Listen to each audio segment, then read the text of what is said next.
What's going on, y'all? We are back to review another episode of Baller Wives. This is season 1, episode 3.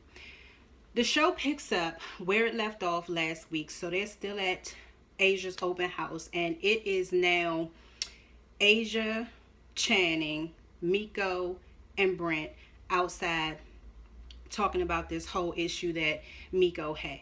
So Miko makes it out to be some sort of like gender animosity that Channing was supposedly coming at her sideways with about his comments about her podcast, or whatever it was that she said. Apparently she was talking about the quarterback on Brent's team, and Channing was like, my job is to review, you know what I mean, like my job is to talk about the team, and that's just what I was doing. It had nothing to do with you being a woman in sports or anything like that, and for you to be talking shit about members of your husband's team, it reflects poorly on your husband. And that's all I was saying, basically, is the gist of where Channing was coming from. Okay, but Miko, like I said, tried to contort it into something about this,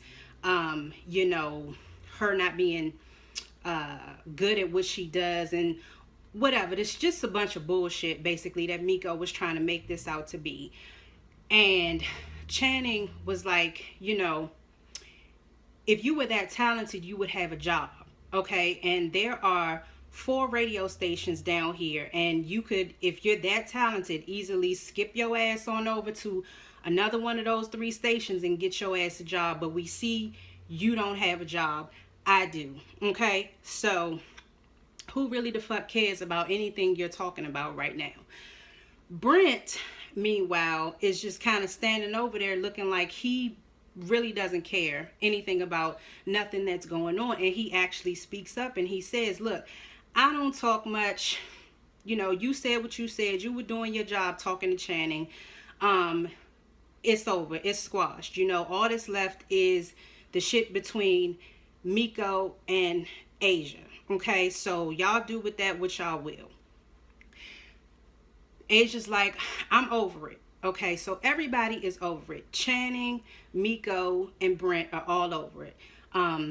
But Miko is the one that still has the issue. Okay, so she agrees, because when she started out, she intended to get an apology, but she doesn't get her apology. She agrees to go ahead and I guess just fake squash it or whatever. But then all of a sudden, once she realizes that ain't nobody buying into her bullshit, that's when she's like, okay, well, I'm just gonna move along because these folks are so far beneath me or some bullshit she said, or so they can keep her name out of their mouth. But Miss Miko, if anybody got names in their mouth, you constantly have Kiafa's name in your mouth, okay? And we're going to get to that in a second. But anyway, she didn't get her apology, and now all of a sudden, everybody's meaningless. Okay, bitch, whatever. I tell you, that Miko, she just makes shit look worse and worse for herself as time goes on.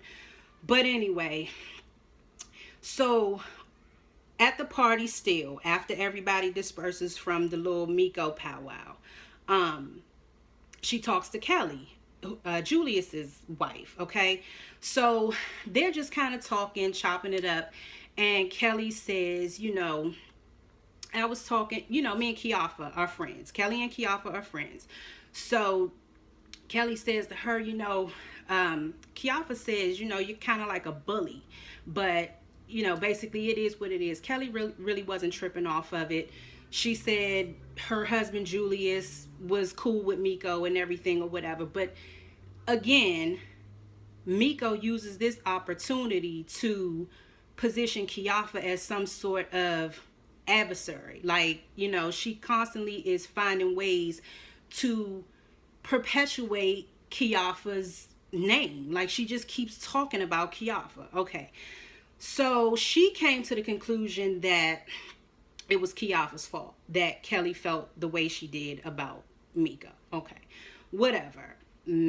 Maybe it was, but I mean, Kelly and Kiafa are friends. So, I mean, if my friend tells me about somebody, of course I'm going to take heed to what my friend is saying. But Miko's ass is so far all over the place all the time. It's just like she's finding any reason she can to make it seem like Kiafa has like something against her, or it's just stupid. So Miko basically she's in her feelings again about that because Kelly says she's a mean girl. Kelly said Kiafa says she's a mean girl. Okay. So here again, Miko in her confessional says that Kiafa is beneath her. Because she's all like, well, we gonna have to sit down and I'm gonna have to show this bitch that she is so far beneath me or whatever, whatever. I don't know. Miko just be reaching. So anyway,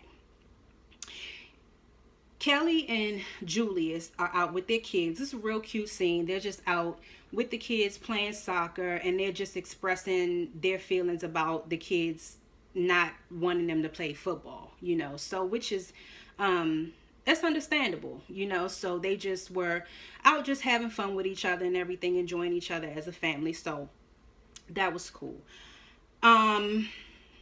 So then we hop on over to this sit down that Miko wanted to have with Kiafa. So Kiafa makes it clear, like, Miko and I were never friends, but she reached out to me, so I'm going to sit down with her and see what she has to say.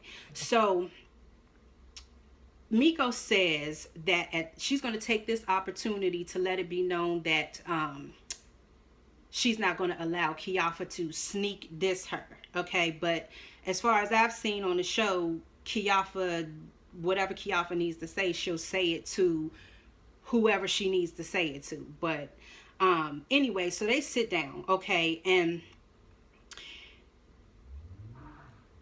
Miko brings it up about what she and Kelly talked about. Says, Kelly said that you said that I'm a bully. And Miko's like, did you say that? Kiafa's like, yes, I absolutely did say that. I said that and I meant it, and Miko says that Kiafa is causing a rift in the group.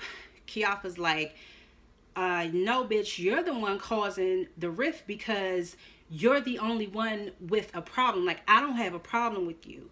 But Miko is hell-bent on, well, I thought we were friends because I came over to your house and I cooked